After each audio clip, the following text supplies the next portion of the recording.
आप सभी का क्लास 10 में करवा गया। तो यूट्यूब पर है। हेलो बच्चों, आप सभी का अपना YouTube channel MK Edu GS classes में स्वागत है। मैं एम कुमार फिर से एक नेक्स्ट वीडियो के साथ आपके समक्ष उपस्थित हूँ और इस वीडियो में हम जानेंगे फिजिक्स के बारे में और फिजिक्स का इंट्रोडक्शन देंगे और इंट्रोडक्शन देने के बाद हम क्लास 10th में फिजिक्स में कौन कौन सा चैप्टर पूछे जाते मतलब पढ़ने हैं और कौन से चैप्टर से किस टॉपिक में मतलब किस प्रकार क्वेश्चन आएंगे इसको सोल्व करने का प्रयास करेंगे। तो चलिए शुरू करते हैं हम लोग। फिजिक्स, मेरे प्यारे बच्चों, जो फिजिक्स है उसे हिंदी में क्या कहते हैं? भौतिकी कहते हैं। बोलिएगा आप लोग, हिंदी में क्या कहते हैं? भौतिकी कहते हैं। ठीक है, फिजिक्स को हिंदी में क्या कहते हैं? भौतिकी कहते हैं। फिजिक्स होता क्या चीज है पहले समझने का प्रयास करते हैं। फिजिक्स जो होता है वो द्रव्य, क्या चीज? द्रव्य और ऊर्जा, द्रव्य और ऊर्जा के बीच आपसी संबंध का अध्ययन कराता है। आपसी संबंध का क्या कराता है? अध्ययन कराता है। अध्ययन कहे तो स्टडी यानी नॉलेज देता है। तो द्रव्य और ऊर्जा के बीच आपसी संबंध का अध्ययन कराता जो है उसी को बोलते हैं फिजिक्स। क्या बोलते हैं? फिजिक्स। मैंने क्या बोला? फिजिक्स जो होता है द्रव्य, क्या चीज? द्रव्य और क्या चीज? ऊर्जा। द्रव्य और ऊर्जा के बीच जो भी संबंध होता है, जो भी क्या होता है? संबंध होता है, उसका स्टडी कराता है, अध्ययन कराता है, वही कहलाता है फिजिक्स। क्या कहलाता है? फिजिक्स। तो द्रव्य और ऊर्जा के बीच आपसी संबंध का अध्ययन करना ही भौतिकी अर्थात फिजिक्स कहलाता है। कोई दिक्कत है? बताइए। चलिए, तो हम लोग परिभाषा पढ़ चुके हैं कि फिजिक्स क्या होता है। तो द्रव्य और ऊर्जा के बीच जो भी आपसी संबंध होता है, जो रिलेशनशिप होता है, वही कहलाता है आपका क्या चीज? फिजिक्स। हम पढ़ा चुके हैं द्रव्य यानी कि पदार्थ क्या होता है। पढ़ाए कि नहीं पढ़ाए? पदार्थ जिसमें द्रव्यमान होता है, जो स्थान छेदता है और जिसके होने का अनुभव हम किससे करते हैं? हर एक पदार्थ में कुछ ना कुछ तो क्या होता है?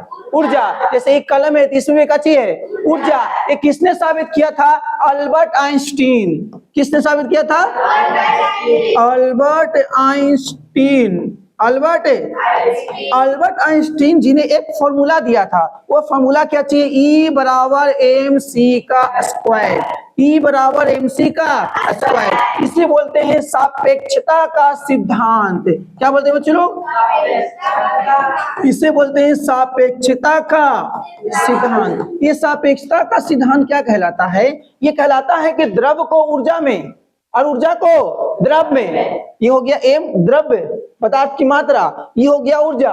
तो पदार्थ की मात्रा को ऊर्जा में और ऊर्जा को मात्रा में कन्वर्ट किया जा सकता है, बदला जा सकता है। इसे बोलते हैं सापेक्षता का सिद्धांत, relativity of theory. Relativity of theory. तो इसके भी संबंध का अध्ययन करना ही क्या कहलाता है? फिजिक्स कहलाता है। चलिए फिर से रिवाइज करते हैं। फिजिक्स को क्या कहते हैं? भौतिकी। फिजिक्स होता क्या है? द्रव्य और ऊर्जा के बीच जो संबंध होता है उसका अध्ययन कराता कौन है? फिजिक्स। ये द्रव्य ऊर्जा में क्या संबंध होता है तो इसको बताया था किसने? अल्बर्ट आइंस्टीन ने एक फॉर्मूला दिया, E बराबर mc का स्क्वायर। इससे बोलते हैं किसका सिद्धांत? जो यह बताता है कि द्रव्य को ऊर्जा में और ऊर्जा को किस में बदल सकते हैं? द्रव्य में। जैसे थोड़ा सा एग्जांपल लेकर मैं इसको समझाने का प्रयास करूंगा। जैसे कि एग्जांपल लेते हैं हम कि कैसे ये बताता है कि द्रव्य को ऊर्जा में और ऊर्जा को द्रव्य में बदला जाता है। चलिए यहां पर देखते हैं, इस फॉर्मूला को हम यूज करते हैं। मान लीजिए आपके पास कोई पदार्थ है और उस पदार्थ का जो द्रव्यमान है, पदार्थ का मास है, कितने ग्राम है? 1 ग्राम है। कितने ग्राम है? 1 ग्राम। तो 1 ग्राम वस्तु में कितना एनर्जी होता है, कितना ऊर्जा होता है? इसको ज्ञात करने के लिए E बराबर mc का स्क्वायर। mc का बताओ, m का मान कितना दिया है? सर 1 दिया है। सर c क्या है? c प्रकाश का चाल, और प्रकाश का चाल कितना होता है? 3 × 10 के पावर 8 मीटर का स्क्वायर। फिर स्क्वायर ना है। चलिए बताइए, E बराबर 1 हो जाएगा। बताइए 3 का स्क्वायर 9 और 10, 8 दूनी की 10 के पावर 16 क्या चीज? जूल ना। अर्थात E बराबर 1 से गुना करेंगे तो कोई फर्क पड़ेगा? तो 9 × 10 के पावर 16 जूल। बताइए दोस्तों, 1 ग्राम वस्तु में कितना ऊर्जा होता है? 9 × 10 के पावर 16 जूल ऊर्जा मिलता है 1 ग्राम वस्तु से। तो सोचिए हमारा वजन, एक सामान्य मनुष्य का वजन कितना होता है? एक सामान्य मनुष्य का जो वजन होता है कितना होता है? 50 केजी। कितना केजी? बताओ, 1 ग्राम में इतना ऊर्जा है, तो सोचिए 50 ग्राम कितना ऊर्जा होगा? बहुत ज्यादा होगा ना। इसीलिए तो हम चल सकते हैं, बोल सकते हैं, देख सकते हैं, खा सकते हैं, सुन सकते हैं, तमाम क्रियाकलाप कर सकते हैं। क्यों? क्योंकि हमारे पास क्या चीज है? ऊर्जा। ऊर्जा है। ऊर्जा बगैर कोई काम कर सकते हैं? ऊर्जा क्यों है? क्योंकि हमारे पास क्या है? हमारा मात्रा है। हमारा मात्रा ही द्रव्य में बदलता है। जैसे कोई व्यक्ति रोटी खाता है, रोटी खाता है तो रोटी ज्यादा खाएगा तो ज्यादा मोटाएगा, कम खाएगा तो अब ज्यादा मोटाएगा तो ज्यादा क्या मिलेगा? ज्यादा खाएगा तो ज्यादा ऊर्जा मिलेगा, और कम खाएगा तो कम ऊर्जा मिलेगा। मान लो कोई व्यक्ति 3 दिन तक खाए ना किया तो सूख के एकदम हड्डी हो जाएगा, और सूख के हड्डी हो जाएगा तो ना वो चल सकता है, ना सुन सकता है, ना देख सकता सही से, वो चकराएगा, घूमेगा। कहा है वो द्रव उसका घट गया, द्रव घट गया तो क्या घट गया?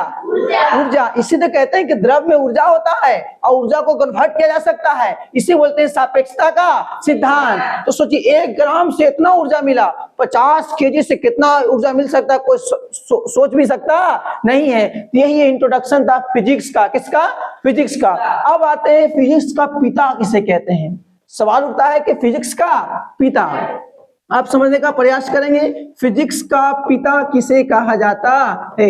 बहुत सारे में इसमें लोगों में टकराव रहता है कि कुछ लोग कहते हैं फिजिक्स का पिता अल्बर्ट आइंस्टीन को कहा जाता है, कुछ लोग कहते हैं कि फिजिक्स का पिता जो है वो गैलीलियो को कहा जाता है, कुछ लोग अलग अलग मान्यता के हिसाब से कहा जाता है। लेकिन फिजिक्स का जो महान पिता कहा जाता है, महान वैज्ञानिक थे, उसे माना जाता है न्यूटन को। किसे? न्यूटन को। तो फिजिक्स का पिता किसे कहा जाता है? न्यूटन को कहा जाता है। इसे सर आइजैक न्यूटन भी कहते हैं। लेकिन अगर आधुनिक फिजिक्स पूछे, क्या पूछे? आधुनिक फिजिक्स पूछे तो बोलिएगा अल्बर्ट आइंस्टीन। क्या बोलिएगा? Albert Einstein. तो फिजिक्स का सिर्फ पिता पूछेगा तो क्या बोलिएगा? न्यूटन। लेकिन आधुनिक फिजिक्स का पिता पूछेगा तो क्या बोलिएगा? सबसे पहले न्यूटन ने ही गुरुत्वाकर्षण का नियम दिया। किसका नियम दिया? सबसे पहले न्यूटन चाचा ने ही गति का नियम दिया। किसका नियम दिया? सबसे पहले न्यूटन ने ही बताया कि प्रकाश का निर्माण छोटे छोटे कणों के मिलने से हुआ, जिसे क्या कहते हैं? फोटोन कहते हैं। क्या कहते हैं? फोटोन कहते हैं। इसीलिए बहुत सारे चीजों को खोजने का प्रयास न्यूटन को कहा जाता है, इसीलिए न्यूटन को फिजिक्स का पिता कहा जाता है। लेकिन अल्बर्ट आइंस्टीन ने एक सिद्धांत दिया, E बराबर mc का स्क्वायर। E बराबर mc का स्क्वायर, जिसके अनुसार द्रव्य को ऊर्जा में, ऊर्जा को द्रव्य में बदला जा सकता है। इन्होंने खोज किया प्रकाश विद्युत प्रभाव। किसकी खोज किया? प्रकाश विद्युत प्रभाव की खोज किया। समझने का प्रयास करो, इन्होंने किसके खोज किया? प्रकाश विद्युत प्रभाव में कहता है कि जब किसी धातु पर, जब किसी सूर्य का प्रकाश पड़ता है, सूर्य का प्रकाश तो जैसे ही पड़ेगा तो धातु से मुक्त होगा इलेक्ट्रॉन। कौन मुक्त होगा? जैसे ही धातु से मुक्त होगा इलेक्ट्रॉन तो धातु में बहेगा धारा। क्या बहेगा? इसलिए आप देखेंगे सोलर से क्या चार्ज होता है? बैटरी। सोलर से क्या चार्ज होता है? बताओ। सोलर में लाइन होता है। कैसे आता है? जब सूर्य का प्रकाश सोलर पे पड़ता है, सोलर धातु है तो सोलर से क्या निकलता है? और जैसे इलेक्ट्रॉन निकलेगा तो सोलर से क्या बहेगा? सोलर में से धारा निकलेगा और कहां जाएगा? बैटरी में। और कुछ समय के बाद बैटरी क्या हो जाएगा? चार्ज हो जाएगा। रतिया में बैटरी चार्ज होता है? क्यों नहीं होता है? क्योंकि रात में सूर्य का प्रकाश नहीं होता, चार्ज होगा। इसकी खोज इसी बोलते हैं प्रकाश विद्युत प्रभाव। प्रकाश विद्युत, इसकी खोज किसने किया था? अल्बर्ट आइंस्टीन ने। इन दो थ्योरी ने पूरे फिजिक्स में क्रांति ला दिया। फिजिक्स में क्या ला दिया?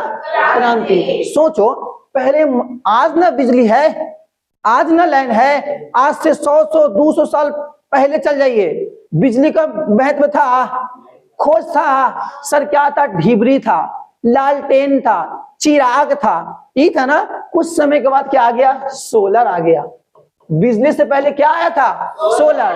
तो सोलर किससे बनता आता है? प्रकाश से ना। तो बताइए, सोचो कि जो ढिबरी और लालटेन से ज्यादा ऊर्जा देता है सोलर, क्या देता है? सोलर। जो बैटरी से देता है, तो सोचिए कितना बड़ा क्रांति आ गया ना। आज हमको लग रहा है कि सोलर का महत्व नहीं लग रहा है, आज हमको लग रहा है कि सोलर कुछ होता है, बिजली बहुत कुछ होता है, आज ना लग रहा है, लेकिन आज से 200 साल 300 साल या 100 साल पहले चल जाइए, सोलर का कितना महत्व था, कल्पना भी नहीं कर सकते हैं। कल्पना, सोलर का महत्व सबसे ज्यादा जाता है किसका? अल्बर्ट आइंस्टीन का। अगर इन्हें प्रकाश विद्युत प्रभाव को नहीं समझाया होता तो शायद आज सोलर का निर्माण नहीं होता। यही था छोटा मोटा इंट्रोडक्शन, क्या? फिजिक्स। क्या था? फिजिक्स। अब हम समझने का प्रयास करते हैं फिजिक्स में आप लोगों को कौन कौन सा चैप्टर पढ़ना है क्लास 10th का। किसका? क्लास 10th का हम लोग फिजिक्स में कौन कौन सा चैप्टर पढ़ेंगे? तो सबसे पहला जो चैप्टर पढ़ेंगे वो पढ़ेंगे प्रकाश। क्या पढ़ेंगे? प्रकाश। इसे लाइट कहते हैं। क्या कहते हैं? लाइट, या कई बार इसे ऑप्टिक्स भी कहा जाता है। क्या कहा जाता है? ऑप्टिक्स भी कहा जाता है। इस प्रकाश में जो 2 चैप्टर हैं, कितने चैप्टर हैं? 2। एक है प्रकाश का परावर्तन, प्रकाश का परावर्तन एवं अपवर्तन, या प्रकाश का परावर्तन है। आपको दूसरा दिखाई देगा प्रकाश का अपवर्तन, प्रकाश का। तीसरा है मानव नेत्र। मानव नेत्र जो है वो भी एक प्रकाश का चैप्टर ही है, प्रकाश का एक टॉपिक ही है। और जो दूसरा चैप्टर आपको दिखाई देगा वो दिखाई देगा विद्युत धारा। क्या दिखाई देगा? विद्युत धारा। और तीसरा जो पार्ट है विद्युत धारा का चुंबकीय सिद्धांत, विद्युत धारा का चुंबकीय सिद्धांत। इसमें हम लोग पढ़ेंगे जनरेटर के बारे में, इसमें पढ़ेंगे लोग विद्युत मोटर के बारे में, इसमें बहुत सारे घटनाओं का अध्ययन करेंगे। फिर आपका विद्युत धारा है, लेकिन सबसे इंपॉर्टेंट चैप्टर का फिजिक्स में है तो कौन है? प्रकाश।